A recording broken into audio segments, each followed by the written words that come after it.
Hello students, today we are going to start biological classification. As classification is a scientific approach in which organisms are classified on the basis of similarities and dissimilarities in different groups or categories.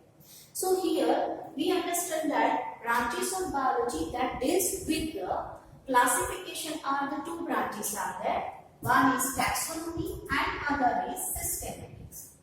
Taxonomy is the scientific practice of identifying, naming and grouping of organisms. As we studied in the first chapter, during the nomenclature also, first we identify the organism, give scientific name, and then after we distribute or the grouping the organism in its belonging category or the taxon.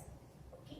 Whereas systematic, it is the study of classification of organism for the determination of evolutionary relationship of organism.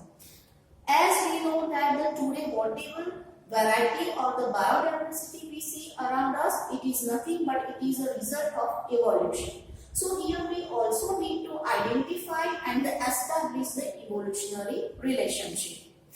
So as we check here the historical events for the classification, before we going to start the well-known or the adapted five-kingdom classification, let's check the historical events. So two-kingdom classification first.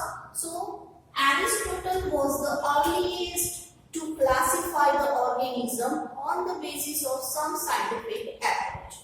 So Aristotle was the first. He classified all the organisms on the earth into two categories, plants and animals. Moreover to that, these plants and animals, according to their size, they are classified into the tall one into the trees. Smaller than the trees are called the shrubs, and two shorter are called the herbs. So on the basis of the very basic characteristic feature, they are classified on the basis of their size, trees, shrubs and the herbs. Whereas animals also classified into the two groups, the animals with red blood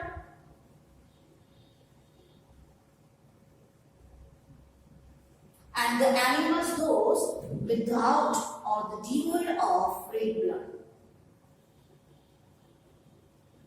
So these were the very basic characteristic features on the basis of which he classified the organism. Over the time, there were some modifications take place and more kingdoms were included. The two-kingdom classification was also given by the Carolus Linnaeus. Linnaeus is the father of taxonomy. So he also more scientifically studied, more approaches are included here. So he classified into two kingdoms, Plantae and Animalia. All plants in Plantae group, all animals in the Animalia kingdom. Here he also note down the mode of nutrition.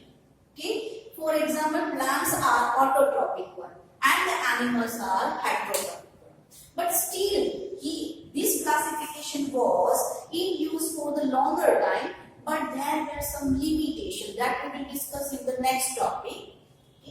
Now the three-kingdom classification was proposed by Ernest Haeckel in 1866.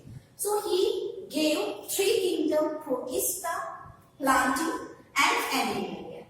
So all unicellular organisms were placed in the Protista, and all plants and all animals respectively in Plantae and Animalia. Then after the four-kingdom classification was proposed by Copeland, he gave more. See, you can see this is the mode of classification where the kingdom increases due to course of time, due to the study and evolutionary relationship on the basis of advanced technology and the equipment available for the study of the organism. Okay. So four-kingdom classification was proposed by Copeland.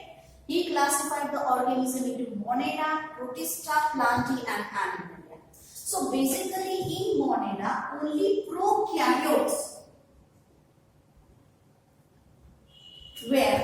in Monera, and in Protista, unicellular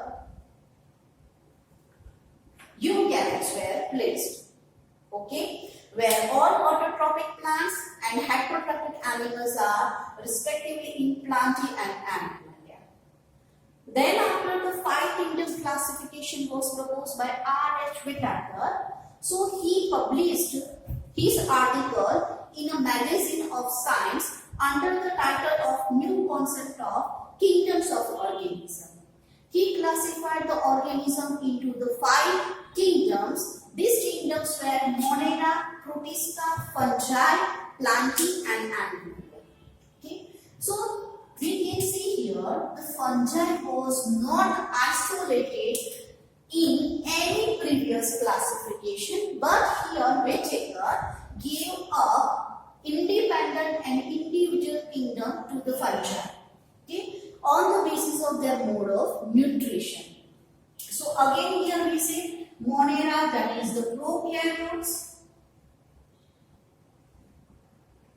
Protista, that is unicellular eukaryotes, fungi that belong to the saprophytes,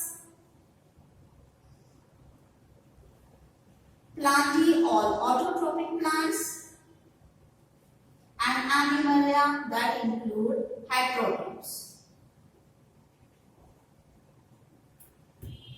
So nowadays most advanced or the most acceptable classification is the R.H. Whitaker's 5 kingdom classification. But along with that, the 6 kingdom classification was given by the Carl Rose also. Actually, he gave the 3 domain. His classification is known as the also 3 domain. Okay, so 3 domain we can say 3 domain classification. Actually, 3 domains or the 3 fields were proposed by him were Archaebacteria, Archaea, Eukarya, okay, and Eukaryota. Okay, so actually so here we can say from 5 kingdom, journey of 5 kingdom to 6 kingdom. So Archaebacteria, that is the there where the 6th kingdom here in whose classification Archaebacteria, Eubacteria, Protista, Fungi, Plantae and Animalia. So Archaebacteria and Eubacteria, they are nothing but the divisions of Monera. Okay, previously they were in the Monera, but was classified further into 2 divisions. Okay, so Archaebacteria are known as the oldest or the most ancient bacteria which live in the extreme condition that we will see in the next topics also. And the Eubacteria, they are called the modern or the present bacteria or the advanced bacteria we can say.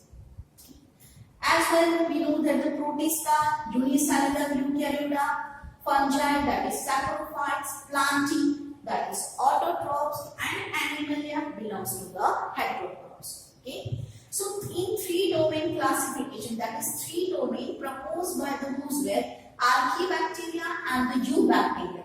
So these are the prokaryotes. Okay, so in these 2 domain he covered all prokaryotes. Okay, and except to these all eukaryotes are accommodate in the domain the eukaryota. Okay, so here we saw that what kind of the history of classification, a journey of classification was there. 2 kingdom, 3 kingdom, 4 kingdom, 5 kingdom and 6 kingdom classification. Okay, so about the classification of Linnaeus, though he is known as the father of taxonomy, but the 2 kingdom classification used for a long time. But due to course of time, there was need to fail to accommodate some another characteristic feature. Okay, so that we will see in the next